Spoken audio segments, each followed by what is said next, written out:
Güey, ¿se acuerdan del día que un trabajador le habló a la policía porque escuchó a la Llorona y gracias a eso descubrieron uno de los crímenes más rancios y asquerosos de todo México?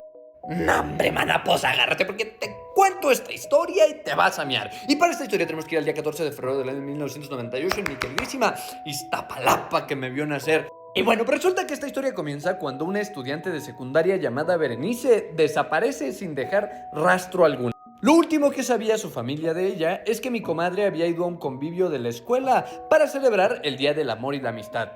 Y es que según se sabe, a mi comadre no le habían dado permiso de ir al convivio, pero ella le avisó a sus hermanas que iba a ir y la idea es que ella regresara antes de que su papá llegara de trabajar para que nadie la regañara. Pero eso nunca sucedió. La niña nunca volvió a su casa.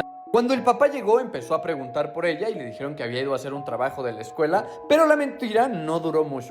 Las hermanas terminaron diciendo que mi comadre se había ido a un cotorrín cotorrazo. El papá y la mamá la empezaron a buscar por todos lados. Preguntaron con familiares, amigos y luego fueron a la policía. Pero como esto es mi queridísimo México que me vio nacer, los por eso joven les dijeron que para que pudieran poner su denuncia tenían que pasar mínimo 72 horas para que ellos empezaran a buscarla. Pero como si de un chiste se tratara, una vez más la Policía de México riéndose en la cara de mis queridísimos mexicanos porque no atendieron el llamado de una niña perdida, pero sí atendieron el llamado de un sujeto reportando a la Llorona en su trabajo. Pues por eso, joven, llegaron en corto al llamado de auxilio en una mina. El trabajador que cuidaba les decía que había escuchado a la Llorona en varias ocasiones y porque ya tenía miedo. Los policías, en vez de mandarlo a chingar a su madre, se quedaron ahí a ver si escuchaban a la Llorona. Pasaron un rato en silencio y de repente escucharon un lamento a lo lejos.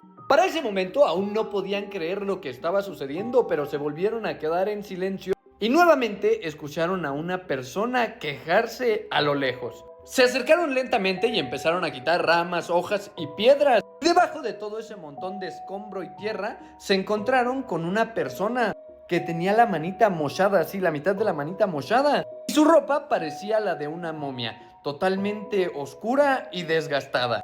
Contrario a lo que los por eso joven pensaron, no se trataba de un espíritu chocarrero, ni de un fantasma, ni de nada de esas cosas.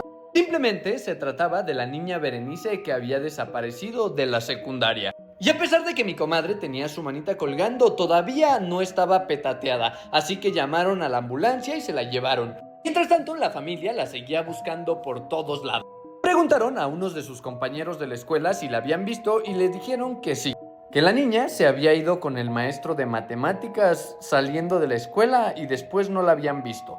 Güey, el degenere que se armó en la escuela con el maestro, empezaron a agarrarse a chiricuazos. Cuando de repente la familia recibe una llamada por parte de la policía para avisarles que Berenice estaba en el hospital en un estado rancio. Llegaron con la esperanza de recibir buenas noticias. Y así fue, porque resulta que Berenice no podía hablar, pero en cuanto lo logró, les dijo el número de teléfono de su familia y dos nombres, Juan e Isaac. Esos eran los nombres de los niños a los que la mamá les había preguntado si habían visto a su hija y le dijeron que se había ido con el de matemáticas.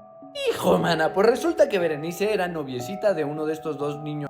El Día del Amor y la Amistad decidieron irse a un cotorrín después de la escuela, pero las intenciones de estos dos chamacos miados eran bastante rancias. Llevaron a mi comadre cerca de la mina y ahí en un terreno baldío sin gente cerca empezaron a jalonear a mi comadrita y a decirle que se quitara todo porque le querían hacer el sin respeto. Obviamente mi comadre los mandó a la ñonga y les empezó a poner sus chiricuazos, pero los niños iban bien preparados, así que sacaron un machete y un cuchillo y le empezaron a poner unos chiricuazos a mi comadrita. La cosa se puso tan rancia que agarraron unas piedras y se las echaron a mi comadre encima. Obviamente del chiricuazo la niña se desmayó y se quedó inmóvil. Los dos viejos miados pensaron que la habían petateado, por lo que empezaron a escarbar un hoyo en la tierra y luego la llenaron de hojas, ramas y piedras. Se quitaron su ropa manchada de ese líquido espeso de color rojo y se la dieron en una bolsa a otro de sus compañeros para que le escondiera junto con los cúboles que habían utilizado para petatear a mi comadre, para después fingir que estaban preocupados porque Berenice había desaparecido.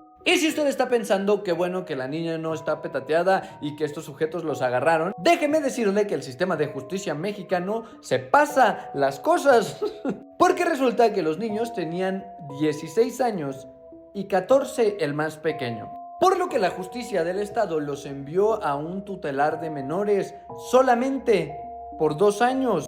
Hasta que su familia metió un amparo diciendo que los sujetos eran mayores de edad y que a partir de ese momento ya podían distinguir entre un delito y un no delito. Regresaron a vivir a las mismas casas donde vivían, cerca de Berenice, y todo esto sin consecuencia alguna. Ya saben que las fotos y videos se las dejo en mis historias y no olviden que las TQM.